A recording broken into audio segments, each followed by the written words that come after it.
बिहार में जातीय जनगणना के आंकड़े सामने आए, इसके बाद से कई राज्यों में मांग उठ रही है कि इस राज्य में भी, यानी उनके राज्य में भी जातीय जनगणना होनी चाहिए और ये आंकड़े सार्वजनिक किए जाने चाहिए। इसके पीछे कई राजनीतिक दल अपनी स्ट्रेटेजी देखते हैं, तो कई राजनीतिक दल यह कह रहे हैं कि जिसकी जितनी संख्या उतनी हिस्सेदारी। इस पूरे मामले पर बात करने के लिए हमारे साथ कांग्रेस के वरिष्ठ नेता संजय निरुपम जी हैं। निरुपम सर, बिहार में जातीय जनगणना के आंकड़े सामने आए और जो आंकड़े जिस प्रकार के बिहार सरकार चाहती थी, लगभग उसी प्रकार के आंकड़े सामने आए। आप इसे किस तरह से देखते हैं? क्योंकि बहुत बार आवाज उठ रही थी कि जरूरत नहीं है जातीय जनगणना जारी किया जाए आंकड़ों को। आप क्या सोचते हैं? देखिए, कांग्रेस पार्टी और खासकर हमारे ज्येष्ठ नेता जो श्री राहुल गांधी जी हैं, वो एक अरसे से डिमांड कर रहे हैं कि पूरे देश में जाति आधारित जनगणना होनी चाहिए, ताकि पता चले किस समाज की, किस कम्युनिटी की, किस जाति की कितनी आबादी है और उसके हिसाब से उन तक जो हमारी सरकारी योजनाएं हैं उसका लाभ पहुंचा नहीं पहुंचा, वो आज सामाजिक और आर्थिक दृष्टिकोण से कितना पीछे हैं, इसका एक आकलन मिल सके। इसलिए बिहार राज्य ने जनगणना नहीं कराई है, जनगणना राज्य सरकारें नहीं कराती हैं, वो एक सर्वे है और सर्वे के हिसाब से पता चल गया है कि लगभग 63% के आसपास ओबीसी और सब मिलाकर एससी, एसटी और ओबीसी मिला दिया जाए तो 80% से ज्यादा लोग हैं। क्या उनको जो नीति निर्धारण है बिहार का या केंद्र सरकार का, उसका पूरा लाभ मिल रहा है क्या? ये आने वाले दिनों में इसकी जांच होनी चाहिए। और निश्चित तौर पर कांग्रेस पार्टी ने हमेशा ये कहा है कि जिसकी जितनी आबादी उतनी हिस्सेदारी मिलनी चाहिए, उतनी उसको भागीदारी मिलनी चाहिए।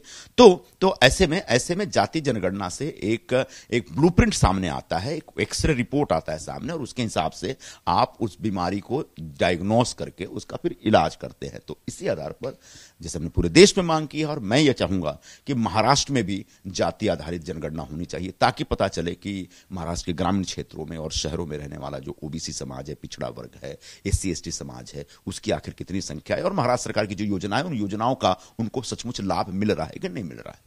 तो महाराष्ट्र में जातीय जनगणना हो, और ये आपको क्यों लगता है कि महाराष्ट्र में भी ये जरूरी है, और क्यों आप लोग इसके लिए ज्यादा पुश कर रहे हैं, और आगे का कदम क्या होगा कांग्रेस का? महाराष्ट्र का जो ग्रामीण क्षेत्र है, सच पूछिए तो बहुत पिछड़ा वर्ग है। यहां पर कुपोषण से लोगों की मौत हो रही है, यहां पर अकाल भयंकर पड़ते हैं और किसानों की आत्महत्या के किस्से की जानकारियां आपके सामने आती रहती हैं। तो खासकर विदर्भ का या उत्तर महाराष्ट्र का और मराठवाड़ा का जो ग्रामीण क्षेत्र है, वहां पर बड़े पैमाने पर लोग पीछे छूट गए हैं, उनका विकास नहीं हुआ है।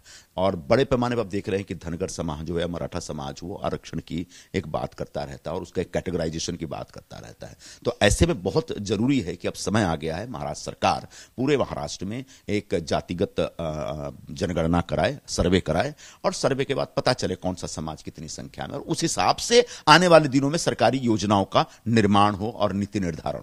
सरकारी योजनाओं का नीति निर्धारण हो, लेकिन दूसरी तरफ यह भी कहा जाता है कि इसका राजनीतिक लाभ जो जातिगत पार्टियों के आधार पर है, क्षेत्रीय पार्टियों के आधार पर राजनीतिक लाभ लेने के लिए ये सर्वे कराया जा रहा है। देखिए, ये भारतीय जनता पार्टी का दुष्प्रचार है। जाति व्यवस्था हमारे देश की सच्चाई है, इसको आप मिटा तो सकते नहीं। बाबा साहब अम्बेडकर ने खुद कहा था कि जाति को खत्म कर दो, लेकिन आज तक खत्म हुआ क्या? तो आने वाले दिनों में भी खत्म हो जाएगा। ये 5000 साल पुरानी परंपरा चली आ रही है। तो जाति व्यवस्था है और जाति व्यवस्था में कुछ सवर्ण हैं, कुछ पिछड़े वर्ग हैं, कुछ मजबूत हैं, कुछ कमजोर हैं। तो मजबूत वर्ग हमेशा से, सदियों से कमजोर वर्ग का शोषण करते आ रहा है। लेकिन आज इस डेमोक्रेटिक स्ट्रक्चर में, जब देश का एक संविधान है और संविधान में तरह तरह के प्रावधान है, तब पिछड़ा वर्ग आज भी पद दलित हो, पिछड़ा वर्ग आज भी पीछे रहे, उसका आज भी शोषण हो, मुझे लगता है हम सब जनतंत्र में विश्वास करने वाले लोगों के लिए शर्म की बात होगी। इसलिए जरूरी है कि उन पिछड़ा वर्ग को आगे लाया जाए और लाने का एक ही रास्ता है, वह है आरक्षण। और उनके पास जो सामाजिक आर्थिक स्थितियों का आकलन करने के बाद उसके शैक्षणिक और नौकरियों में उनको एक विशेष सुविधा दी जाए, विशेष व्यवस्था दी जाए, ताकि वो भी आगे आए और पूरे समाज की मुख्य धारा में शामिल हो। एक आखिरी सवाल इससे मेरा जुड़ा हुआ ये है कि जिस प्रकार से आंकड़े जारी किए गए, आंकड़े जारी करने के बाद जिस प्रकार के बयान आ रहे, इससे ये नहीं लग रहा है कि जो सवर्ण है, जो संख्या में कम है, 15%, 16% सभी सवर्ण मिलाकर अनारक्षित, उनको एक्सक्लूड करने की बात या उनको शायद दरकिनार करने की बात, या उनके बारे में आप कोई बात ही नहीं कर रहे? क्या 15% वैल्यू नहीं करते? दो बातें हैं। सबसे पहली बात, संविधान सभा जब बनी थी तो उसमें बहुसंख्यक सवर्णी थे और तब उन्होंने एक सदियों से एससी एसटी समाज, अनुसूचित जाति और जनजाति का समाज जो पीछे छूट गया था, जो पददलित था, उसको आगे लाने के लिए आरक्षण का एक विशेष प्रावधान किया था। एक दूसरी बात यह है कि जो सवर्ण समाज है उसके लिए भी आर्थिक आधार पर अगर कोई पिछड़ा है तो उसको 10% रिजर्वेशन देने की व्यवस्था है। तो ऐसा नहीं है कि जो सवर्ण समाज में जो गरीब हैं, कमजोर हैं, जिनको नौकरियां नहीं मिल रही हैं या जिनको पढ़ाई में सुविधाएं नहीं मिल रही हैं, जो बहुत गरीब हैं, ऐसा नहीं कि सिर्फ दलित समाज के लोग ही गरीब हैं, बहुत सवर्णों में बहुत सारे गरीब लोग मिलेंगे। उन गरीबों को आर्थिक आधार पर आरक्षण देने की व्यवस्था है, उस व्यवस्था को भी उतने ही सख्ती से लागू किया जाना चाहिए। जिसकी जितनी आबादी उतनी हिस्सेदारी, कांग्रेस इस रोड मैप को महाराष्ट्र में कैसे आगे बढ़ाएगी?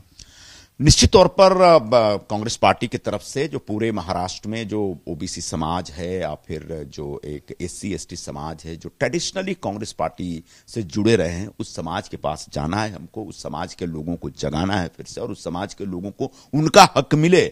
यह लड़ाई, यह एक अभियान, एक आंदोलन कांग्रेस पार्टी की तरफ से शुरू किया जाना चाहिए। बहुत धन्यवाद हमसे बात करने के लिए संजय निरुपम जी, कांग्रेस के वरिष्ठ नेता, जिनका कहना है कि जिसकी जितनी आबादी उतनी हिस्सेदारी होनी चाहिए और बिहार के बाद अब यही मांग है कि पूरे देश भर में जातीय जनगणना होनी चाहिए और ये आंकड़े सार्वजनिक किए जाने चाहिए। कैमरामैन अनिल पवार के साथ मृत्युंजय सिंह, एबीपी न्यूज, मुंबई।